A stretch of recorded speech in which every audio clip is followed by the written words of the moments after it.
More and more youths are speaking out about governance issues in Zambia. But if you're a musician Biflo, one visit to State House can change a lot. Well, at least that's what his supporters think. They allege that he's sold out. Biflo, you're my guest today. Welcome to this interview. Thank you. It's good to be on Studio Ken. What happened at State House? Was it cash, money transfer, or none of the above? None of the above. No, there was no money involved. It was basically a visit to try and deliver a letter that ended up turning sour for me. The turn of events wasn't what I expected. It sounded to me, in the end, it sounded like it was sort of scripted.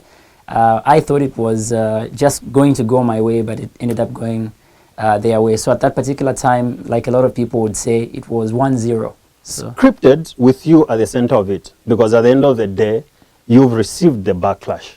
Right. How did you end up at State House without telling your supporters? Yeah, that's a very, very good question.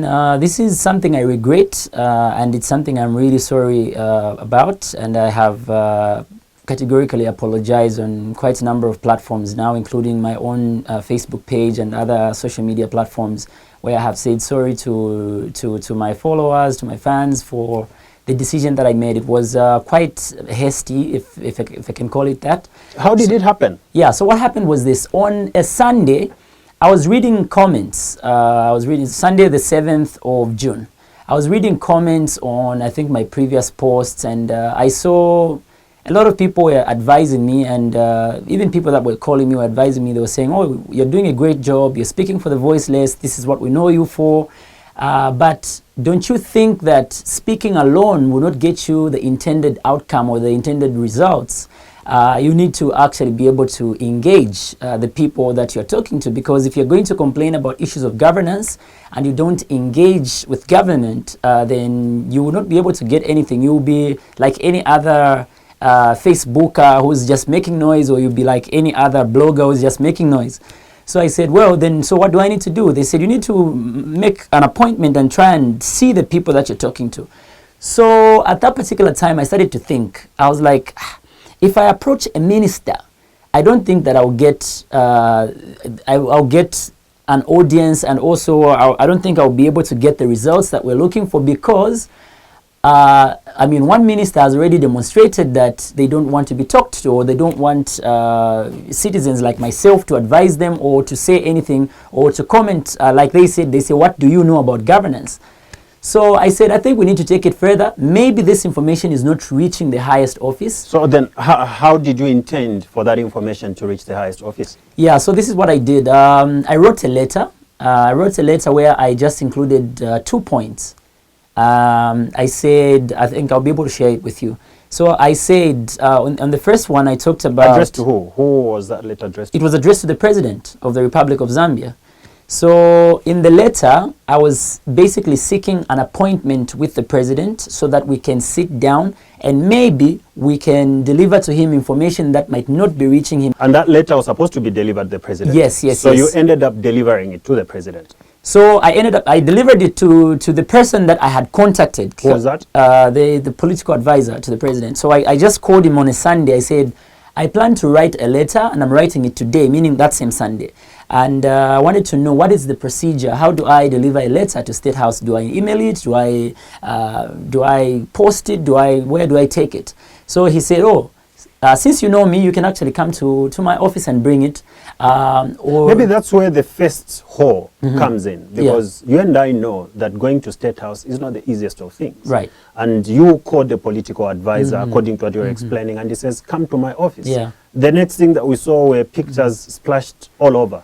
Yeah, so when I got there, I wasn't supposed to go inside, because in the morning he communicated to say he was busy and he was going to be in a meeting.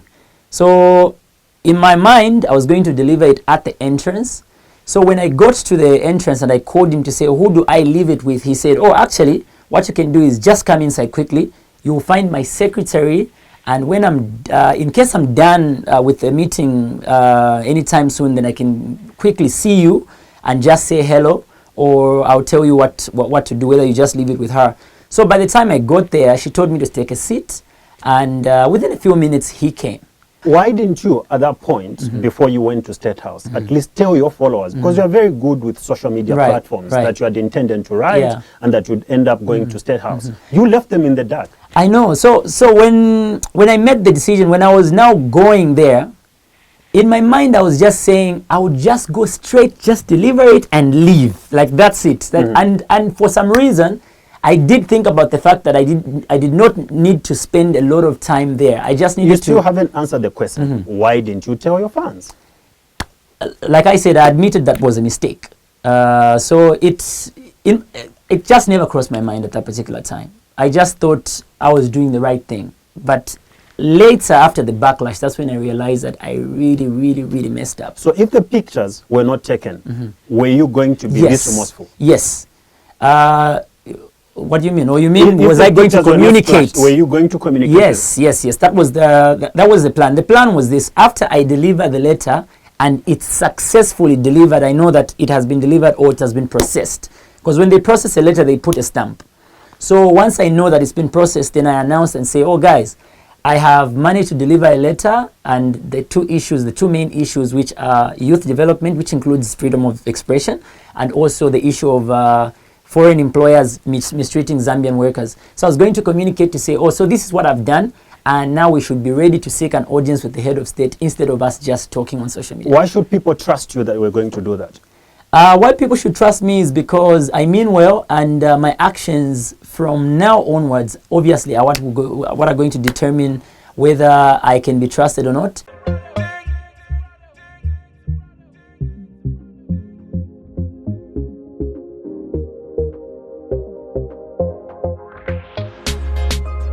So how did the issue of the picture or pictures come in? I mean, you must have known that these pictures that were being taken were going to end up on social media. No. I did not know. So here's what happened.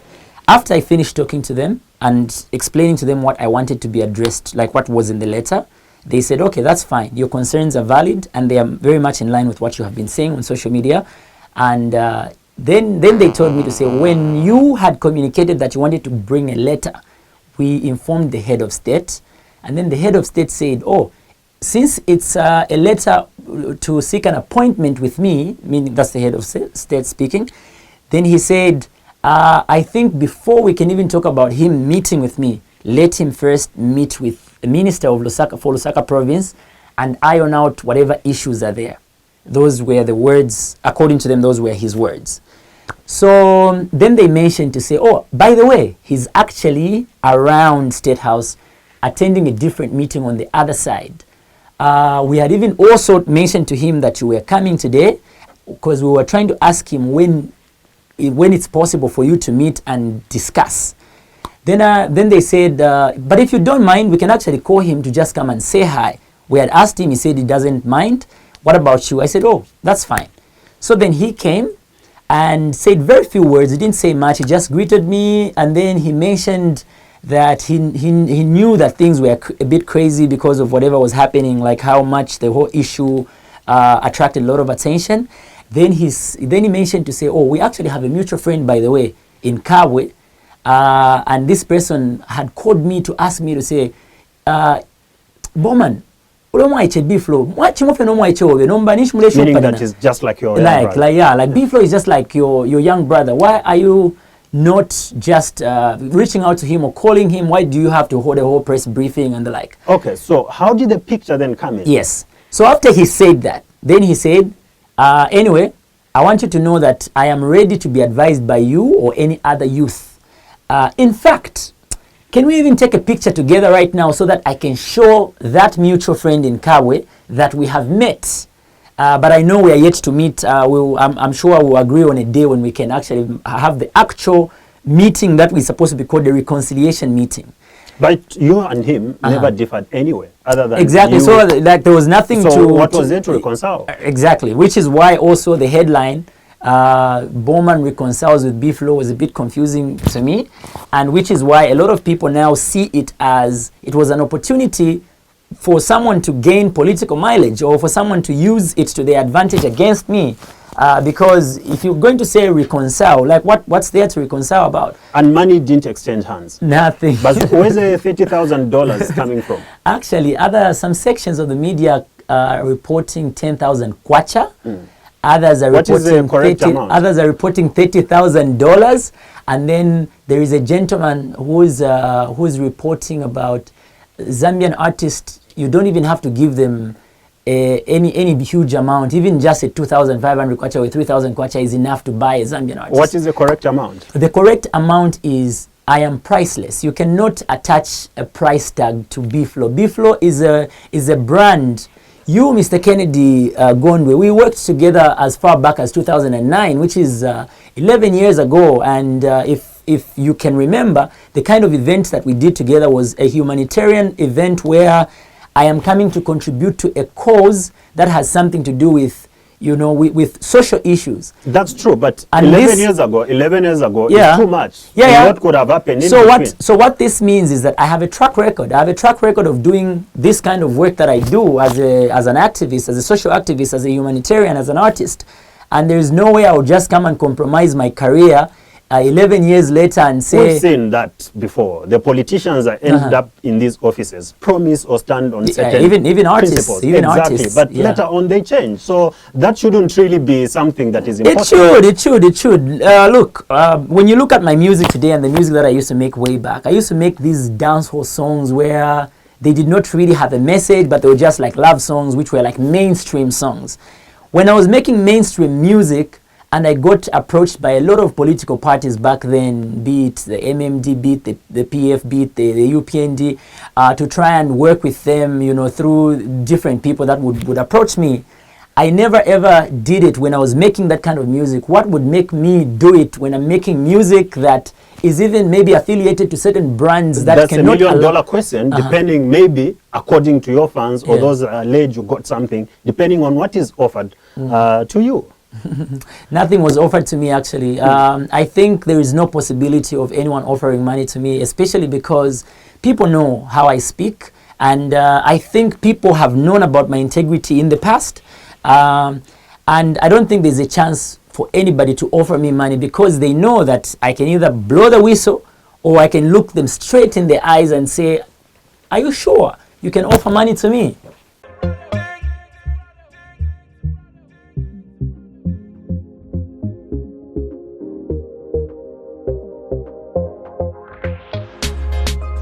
What do you stand for?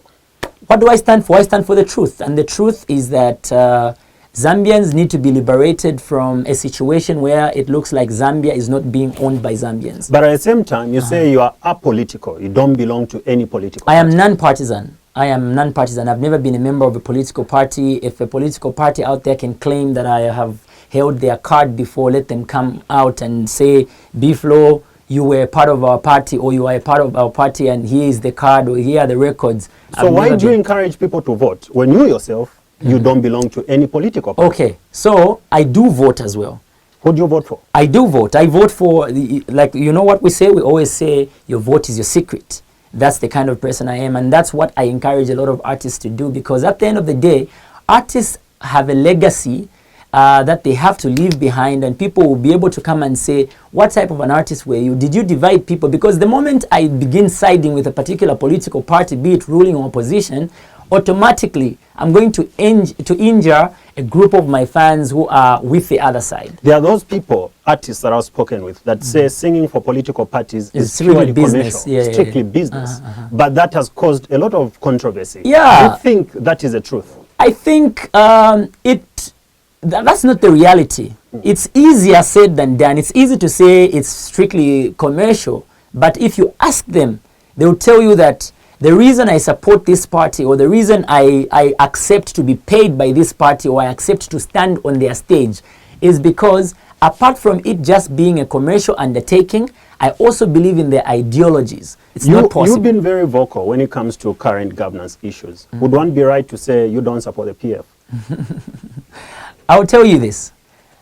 I really wish we were at a point where we are able to differentiate between the government and the ruling party. I just wish we were at that point. Maybe the reason it's hard is because the ruling party is effectively the government. You can't be MMD and yet there's a different government in power, at least by our constitution. That is what makes it difficult. And that's where the danger is. So for me, to answer your question, maybe in part, if I don't manage to answer it the way you would expect me to, I believe that everything that I do, I believe that all the work that I do in one way or another complements and supplements government effort. And that's why when I speak out, I'm not trying to be malicious.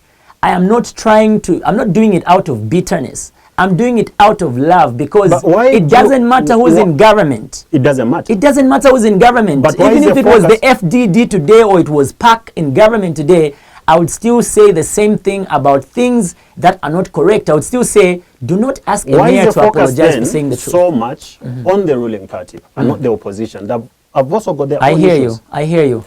I am not focused on the ruling party. I am focused on the government. And the ruling party and the government, there's a very thin line. All right, I hear you. So I am focused on the ruling because they are the only ones that have got the power to change the status quo. They are the only ones that can change the situation from a Zambian feeling like a foreigner in their own country to a Zambian coming back to feel like a Zambian in Zambia. They are the only ones with that power. Before we continue with the interview, allow me to say a few things. I must say that during the course of my work talking to different artists, I've actually reached out to musicians in Zambia that are perceived to be PF. Among them, JK. I've sent him text messages on phone, I've inboxed him on Twitter, I've WhatsApped him, I've called him. He hasn't responded. So before we get misunderstood, we are not here talking against the ruling party, neither are we here talking for the opposition. Right. It's just part of their general work. So I hope people are going to understand that. I hope so. Back to you, Biflo. Yeah. Movements that are known to be successful are usually broad-based, decentralized, okay, with their structures intact. You lead a movement, at least wanting to speak on behalf of the youth, but yours is more like a pyramid. You are the one on the top, and going by the recent visit to State House, you didn't actually consult your followers. How does that affect you going forward? Okay, I'll tell you this. Before I went to State House, and I was speaking out, and I would say things like, oh, I'm angry. I would say things like, I'm angry right now, and I'm not happy about something. For example, I'm not happy that the mayor has apologized for saying the truth. And when I was speaking, it's like a rant, like I was ranting. I just came in the studio and I sat and I started ranting. Little did I know that what I was saying was the pain that many other people out there were feeling.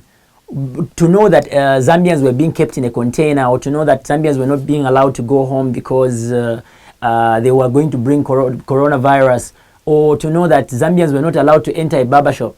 So when I was speaking out, I realized that when people started commenting, a lot of people were in agreement with me.